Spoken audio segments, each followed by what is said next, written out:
Morning মৰমৰ ছাত্ৰ ছাত্ৰীসকল, আজি মই তোমালোকৰ গণিত বিষয়ৰ পাঠদান কৰিবলৈ ওলাইছোঁ। তোমালোকে সকলোৱে বৰ্ডত চোৱা।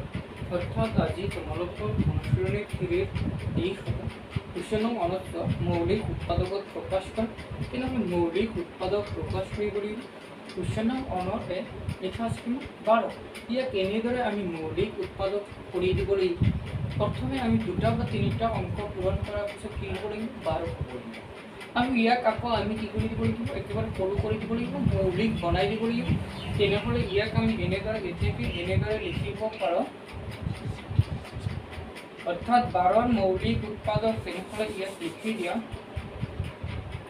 এতেকে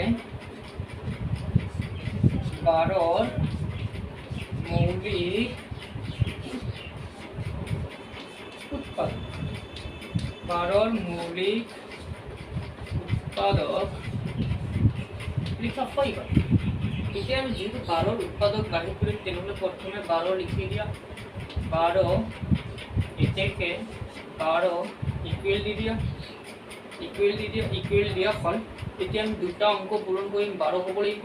অৰ্থাৎ 3 4 গুণ কিমান? 3 4 গুণ 12, তেনেহ'লে 3 পূৰণ 4। কিন্তু এতিয়া আমি ইয়াক আকৌ লক্ষ্য কৰিব লাগে যে ইয়াত 3ত দুটা অংক কি কৰা হ'ল? পূৰণ কৰাৰ পিছত কিমান হ'ল? 12 হ'ল। গুণ কৰাৰ পিছত কিমান হ'ল? 12 হ'ল। 3 আৰু 4 পূৰণ কৰিলে কিমান হয়? 12 হয়। কিন্তু ইয়াক মৌলিক উৎপাদক বিশ্লেষণ কৰিব লাগিব।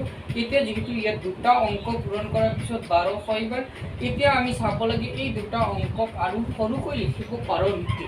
যদি সৰুকৈ লিখিব পাৰোঁ, তেনেহ'লে আমি কি কৰিব লাগে? তাক সৰুকৈ লিখি দিব লাগিব। অৰ্থাৎ মৌলিক হিচাপে কি কৰিব লাগিব? লিখিব লাগিব। তেনেহ'লে 3ক আমি আৰু ইয়াৰ লগত কিবা পূৰণ কৰিলে ইয়াক সৰু কৰিব নোৱাৰি। তেনেহ'লে পূৰণ আছে, তাৰপিছত কিমান আছে? 4।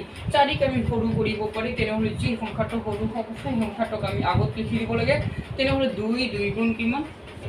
2 2 গুণ কিমান? 4। তেনেহ'লে 4 হৈ গ'ল। 2 আৰু 2 পূৰণ কৰাৰ পিছত 4 হয়। তাৰপিছত পূৰণ 3 লিখি দিয়া। কিমান? অৰ্থাৎ এতিয়া পূৰণ কৰা 2 2 গুণ 4, 4 3 12।